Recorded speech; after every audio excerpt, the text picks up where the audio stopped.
I wanted to take you guys through the Survival Billboard. It's an incredible case study, one that we're extremely proud of. And I wanted to give you guys probably a bit of a sneak into the background of how that came to be, some of the thought processes that went through it. But I'm also aware that I'm probably the one keeping you from a cocktail or a beer or something like that as well. And if I go on too long, I'll probably start competing with the band next door, and my karaoke isn't that good. Okay, I believe there might be a clicker up here somewhere. Oh, there we go, perfect.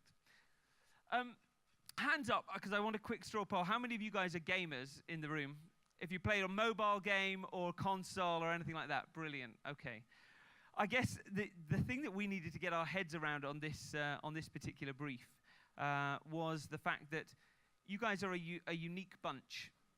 And I suppose as a cluster of individuals, as a type of personalities, you like to be playful, you like to engage. And I saw this quote and I kind of thought, God, all those people who've just put their hands up in the room, this probably applies to you. If zombies attack the world, everyone will run and hide, except for us gamers, of course. We've been waiting for this all our lives. This is exactly the kind of mentality that was in the room when we began to think about the answer to this particular Xbox brief. I guess Xbox is a fantastic brand. Tomb Raider, as a brand in its own right, is terrific. And one of the things that we need to do, and I'll finish on the video at the end, is to get into the mind of the consumer. And I know that there was a little bit of the chat going on in the panel here around the empty chair being for the consumer, and it's so right, because it really, really, if you don't crack that one, no amount of creativity is going to work. The other thing that was kind of at the forefront of our minds when we were answering this particular brief was the fact that the world has changed massively. If you look at the world of gaming is bigger than Hollywood. Every game launch that comes out for the major titles is bigger than any Hollywood blockbuster right now. And in fact, when you look at the cost for a game is around $60, and I think the average ticket price for going to the cinema is about $8. So it really is a massive, massive price difference. There really are huge profits at stake in this thing. And every game's launch now needs to be the quality, if not surpassing, the Hollywood blockbusters. Or, indeed, as I found, the Bollywood blockbusters as well. We are all up against a converging world of entertainment, and we have to compete and shout louder than the nearest competitors. And that could be anything from concerts to film or to the other games launches themselves. How many of you guys here have ever heard of this game? Metal Gear Solid 5. Yeah, I can spot the technical guys right at the back. There's about 2 of them who know this game. I didn't know this game either. I have to say, and when we were, this just kind of goes to help prove the point of what I'm talking about. This game, on its opening weekend, ended up beating all of the following Hollywood blockbuster titles that I'm about to show you. And nobody in this room has ever heard of this game. Heard of this one? You seen this one? You know who this is? Iron Man. This one, so it not only beat Iron Man, but there's another amazing fact that you have to bear in mind when we look at this kind of thing and the cultural phenomenon of gamers and gaming. Iron Man grossed, I think, about $1.2 billion accumulatively around the world, and that was kind of lauded as being a fantastic blockbuster, until you bear in mind that Grand Theft Auto 5 created the same amount of income in 3 days. So when you put that into context, you realize what an incredibly powerful audience the gaming audience is. And obviously, the other title I showed you ended up beating this wizard as well on his opening weekend. And also the Avengers Ensemble. Pretty much, actually, a computer game here that you've never heard of ended up beating all of those titles. And I think the last one on the Avengers, I think that cleared about $90 million on its opening day. And Metal Gear Solid is $180 million on its first day. So this is the kind of opportunity, this is the kind of creativity, this is why you have to get it right. This is why there are such big stakes at play when you go into attacking this gaming audience. And also, quite frankly, I don't know how many of you guys have been to any of these events. They are some of the biggest experiential events known to man. And people turn up, they fill out stadiums just to watch people play these games. So again, our strategists, our creatives at Momentum, and the rest of the teams that we were working with had to get inside the mindset of this, had to really understand the psychology of these gamers. This guy you all know, and probably Star Wars was at the forefront of some of the gaming stuff that's been going on over the last decades. And George Lucas, as early as kind of back in '95, has been working hard and tirelessly on making sure he milks every single dollar back out of the gaming industry, because I think he's probably down to about his last $4 billion. And Peter Jackson, another director here who has taken actually a Hollywood film like King Kong and then worked directly on gamifying that and taking it to a whole new different audience as well. And finally, somebody like Spielberg, and this is a really interesting example actually, because Steven Spielberg has a passion for video games and gaming from his childhood as well. He is probably the granddaddy of them all when it comes to actually making sure he gets out there and he starts understanding this gaming audience, because as the worlds of Hollywood and gaming collide, he knows that he needs to be at that cutting edge of it.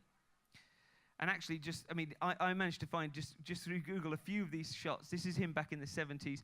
What a classic arcade game. But you will find him turning up at some of these gaming conferences and everything else. And actually, when you look at his titles like Saving Private Ryan, he then transferred his scripting skills onto Medal of Honor and things like that as well. There was a really lovely quote, and now I'm kind of getting to the meat of where we began to start this journey with the Microsoft and Xbox client. This was such a lovely quote, because actually it says, Spielberg surrounds himself with great crew members who are at the top of their game and know their stuff. He motivates us by liking what we do, and he doesn't get paralyzed by the process or by new ideas. He embraces them and he uses them. It's an incredibly powerful thing when you come across either somebody who leads your agency, as Chris does, and you heard from him this morning, or when you come across a client like our client at Xbox, who is willing to stand up and embrace new ways of doing things.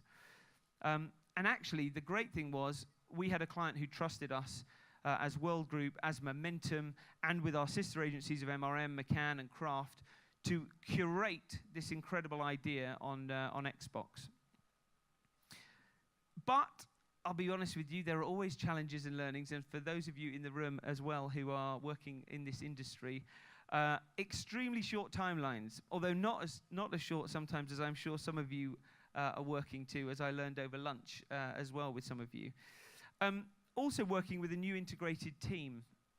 That can have teething problems, but actually if you get the right individuals together, if you get the right skill sets in the room, then magic really does start to happen. And obviously we're all under budgetary pressures, so you have to be smarter, you have to be cleverer with the budget and what you do. But the thing that I'm going to show you this afternoon doesn't really lend itself to having to be a mass media extravaganza. If you look at it, it's actually all intensely focused on one particular billboard, one particular area, and then using technology to explode that out around the world. And I guess the other thing is, you can, and we know this from obviously our event and production capabilities, we have some specialists in some weird and wonderful areas, and especially when you're up here and you're ending up talking to somebody about how you can mitigate people getting hypothermia and stopping them dying and things like that. We did have to have health and safety. We had to have survival experts. We had to have technologists crawling all over this amazing piece of work.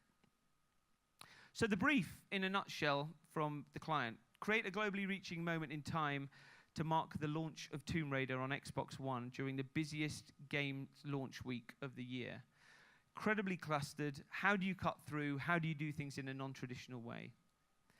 I guess the bonus here, by the way, and that isn't a family shot of me from last weekend, contrary to popular belief, is that these people are up for it. They are up for it in a way that you would never, ever imagine. They want to get involved, they want to be part of the event, they want to be part of the game. Anyone who puts a child in a Hulk outfit who can't even walk yet deserves a round of applause, I think, probably anyway. And And the amazing thing when you look at these people is, if you combine their passion and their willingness to engage with you, you then combine it with something like the Lara Croft and the Tomb Raider brand itself, that gives you an infinite world of possibilities, because suddenly that adventure, that intrigue, that sense of spirit of battle comes to the fore in a way that you just don't get with other brands that you work on. So here is how some of these audiences are embracing it. I particularly like the lady on the far left, who's obviously gone post-battle, post-apocalyptic battle, but you can see that these people really get into that characterization, really get into the game-playing aspect of it. And some people also who shouldn't perhaps get into it as much as they should, but each to their own. If you love Lara Croft, it's okay with us. So Survival Billboard, in its essence, it's very simple. It was about taking a piece of what would be considered traditional outdoor media, a billboard, and how you turn it into something absolutely beyond belief from an experiential perspective, how you make it into a piece of entertainment, a piece of live action. And that was something that was really exciting and really motivated the creative, the strategy, and the account teams around this. And it's something that you have to do once in a while to just kind of think outside of the box. And it was just a phenomenal, phenomenal challenge and a phenomenal team that worked on it. So here's a bit of a glimpse behind the background to it about how you take 8 people, 8 gamers who have come in through a selection process where they end up nominating themselves or being nominated through a dedicated microsite. They answer press ads. We put digital ads and banner ads out. We also, by the way, warned them with these numerous... This is going to test your eyesight now at this time of day, isn't it? With numerous T's and C's, terrible and horrible terms and conditions, essentially that you may die, you may lose limbs, you may face unbelievable challenges. And providing you signed off on this, we were going to select 8 of you to come and join us for a world kind of record-breaking event, something that had never been seen before, a one-off. And sure enough, they applied in their thousands and thousands. We also, however, had to seriously mitigate against things like hypothermia, because what we were going to do was we were going to stand them on a billboard, 8 of them, out in the middle of London for a period of what we didn't know could be anything from 2 hours through to 2 days, and we were literally going to throw the kitchen sink at them. We were going to throw snow, hail, sleet, wind. We were going to be extreme heat at them. All of it, by the way, probably controlled by some of the technical bods at the back there who you could vote online, you could tweet, you were essentially in control of the weather that beat these guys to a pulp over a period of hours and days. And actually, that kind of rather sadistic mentality seemed to appeal to a lot of people around the world, because they logged on in their droves to actually engage in this. We also, by the way, as well as one of the, because realistically it did happen, by the way, I have to say, one of the ladies, and I was very, very relieved that from a production perspective that we did dot the I's and cross the T's on this. She did develop mild stage hypothermia, and we had to pull her off the billboard. But she was fine, and she was hard as nails, and she didn't want to come down at all. She was so into it and so dedicated on winning. We were like, you have to come down. This is like becoming dangerous now. So luckily, she had signed the disclaimer, so we were okay. Also, and I'll show you exactly who she is, because she did survive, and there is a very happy ending to this story, because actually, the other thing that happened on the billboard, which I have to tell you about, which doesn't kind of come out in all the PR and press and everything else, is there was true love happened. It's amazing when you stand 8 people up on a billboard, of the kind of conversations that happen and how intensely you can get to know people over about a 20-hour period. So these two, actually S and T, although if I give you their real names, you're not going to believe it. So this is Adam and Eve. Adam and Eve, I swear to God, I'm not making it up. I haven't flown halfway around the world to make that up to you, I promise. S and T ended up getting on so well that they actually ended up going out with each other, and I believe are still going out with each other. So we brought people together from a love perspective as well as shifting lots of Tomb Raider games. The other thing, obviously, that is paramount in all this is using your production skills. And Momentum used their production team's skills to source the right venues as well. We had a very tight time scale. This is up near London Bridge in London. The iconic kind of skyscraper in the back is the Shard as well. Gave a terrific kind of backdrop to this. And you can make out now the poor souls here up on our Survival of the Grittiest billboard who got up there and, to their credit, stayed anywhere from about 6 hours through to 20 hours at the end of it. We also had an interesting little challenge when it comes, and talking about that kind of, the value of experiential expertise is around what's stuff going to look like on film, because we're streaming this live around the world. People can tune in anywhere in the world, any time of the day or night.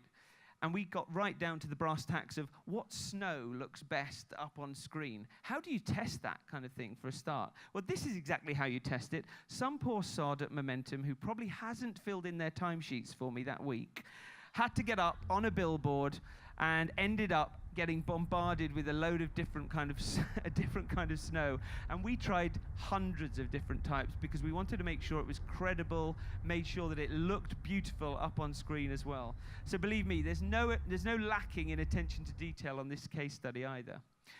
And it took about a week to fully install this thing as well.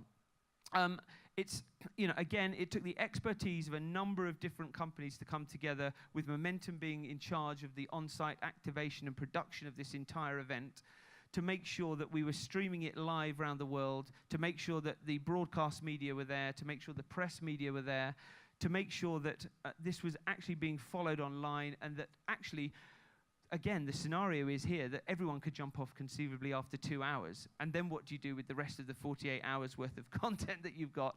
So we had some very talented media types in here helping create a sense of aura and excitement. Fortunately, we did select the people in the right way, and they were incredible in terms of their staying power. You also need some psychotics as well on your production team, people who are willing to go above and beyond and bombard people, whether it's with hail, sleet, snow, wind. So we had our own little crack SAS team of production people whose job it was to inflict. Some of them seem to enjoy it a little bit too much, I think, as well. But hence why we have to mask their identities, I think. And ultimately, you are at the beck and call, remember, of the UK's weather as well, because there's no such guarantee. So, God did play a lovely hand in making sure that he could drench the contestants nicely before we then bombarded them with other stuff as well. But it worked beautifully together. And you can see from the back office production, we had it beautifully lit at night as well. And as I say, one of the biggest conversations, I was asking some of the team about some of the background stories to this before I came to present to you, and they said, you wouldn't believe the biggest discussion that went on was about the stitching around the letters. Was it going to be photogenic enough? Did it match up? And believe me, you don't want to be in a production meeting with anyone from the team here who are like, it's 2 millimeters to the left, you've got to go 2 millimeters to the right. And people are going, look, I'm not sure that anyone, once they're crumpled in a heap, stood on this billboard, being doused with water, is going to give a monkeys whether it's 2 millimeters to the left or 2 millimeters to the right, I can tell you. But when you do it and it works brilliantly. And the PR value that we managed to extricate from this was just insane. One of the nicest things was to be able to go at the competition in such a way that they hadn't expected, to make sure that whether it was national media, gaming, press, online, everyone got hooked on this, because actually it was a piece of content that you could log into and out of and log back into time and time again. And in fact, 11,000 people stayed with it for 22 hours, watching it continuously as well. This is also just some of the ways that we used tweets, and we had obviously a whole kind of series of our social media experts seeding content strategies out there as well. But this gives you an idea of some of the day and night effects that were being used through it. But they literally had to stay up there continuously. And then ultimately, we kind of beat all of the metrics that were set to us. One of the nicest things was to see the client down in Cannes this summer And he was just sat, and he'd won 18 Cannes Lion Awards. We had won those for him. It's not just because of a great idea, but it's because of a great team. It's because you have a brave client. It's because of what you can do with these people when they trust you to come up with creativity in an experiential platform.